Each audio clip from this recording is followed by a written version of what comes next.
The honest version is I did not paint every day. Today is exactly 30 days since I started my 30-day painting challenge, and I want to share an honest version of how it went.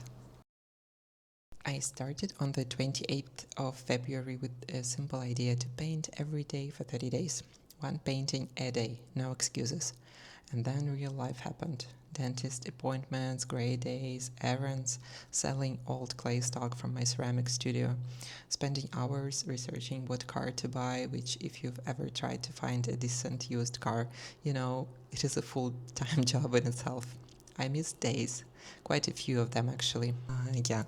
Life happened and I had a lot of stuff to do. I didn't have the mood to do it every day. Some days were just grey and really sad and difficult. Some days I had dentist appointments that I couldn't miss. Some days I just had some errands. Between all of that, I think I produced 14 or 15 paintings, and I'm not happy about all of them, but that's completely fine. It's still way more than I would have done if I didn't start to do it at all.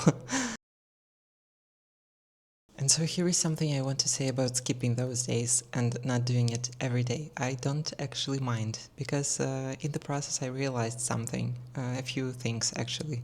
First, the 30-day challenge is not a contract, it's a direction. By thinking about it this way, I've produced way more work than I would have done if I was just thinking that I will paint whenever I feel like it. Because every day I thought about it and I was like, am I able to do it today? If I had the time and I had the energy, I would sit and do it. And also I realized something else. It's that you actually need a warm-up when you paint. So you can't just sit and produce wonderful work immediately. Just like in sports, if you do sports, you will understand this completely. You need to warm up, you need to prepare, you need to get yourself in the mood, and also like think about what you're going to paint. Think about the palette, try it out, see what works, what doesn't, and then sketch your work and then paint it, right? It takes more time than we sometimes have. I also want to say something about life getting in the way, because I think we talk about it in the wrong way. Great days happen, tired days happen, errands and appointments and the general administration of being a human being, these aren't interruptions to your creative practice. They are just part of the same life that your creative practice lives inside. And I'll be honest, sometimes being a woman also means that some days are just not the days for making things. And that's fine, that's not a failure, that's just reality. A creative practice that can only survive perfect conditions isn't really a practice.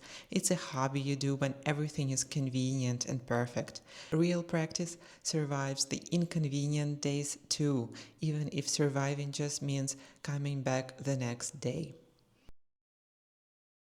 So here is where I landed after 30 days of doing this. Now I don't think of it as a 30-day challenge anymore. I think of it as a daily practice. So I'm going to continue doing it whenever I have a chance, whenever life lets me do it, whenever I have the energy to do it.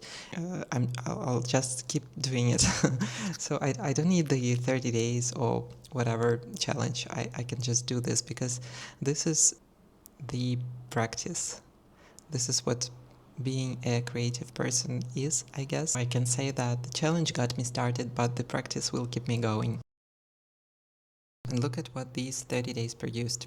Paintings I genuinely love, some of them I hate, some work that surprised me, a body of color and practice that didn't exist a month ago and now does.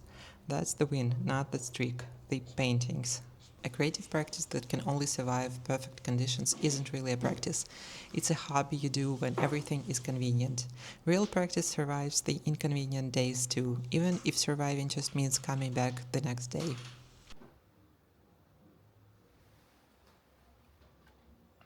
So here is one of my most favorite works from this month. I framed it. Here it goes.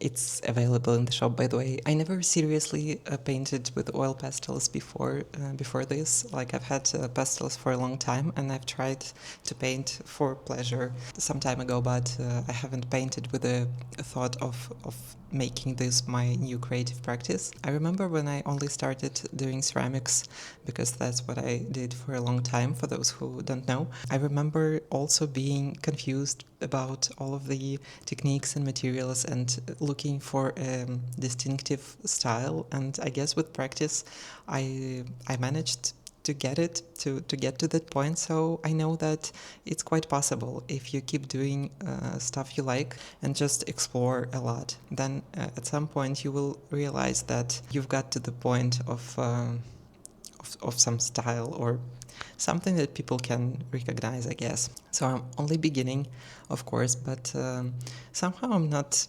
shy of sharing this process anymore. I guess I like the idea of doing all of this footage and then look back at it, you know, at a year's time and see how far I've got. So if you're doing a creative challenge right now, keep going.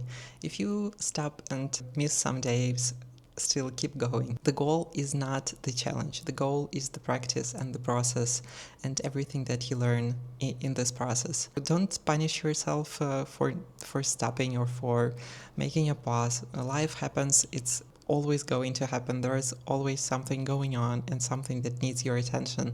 That doesn't mean that you cannot find time to do stuff you like and that brings you pleasure. Life interrupting creativity isn't the end of creativity, it's just life happening. The streak was never the point, the practice is the point. Keep creating and keep going, and I'll see you in the next one.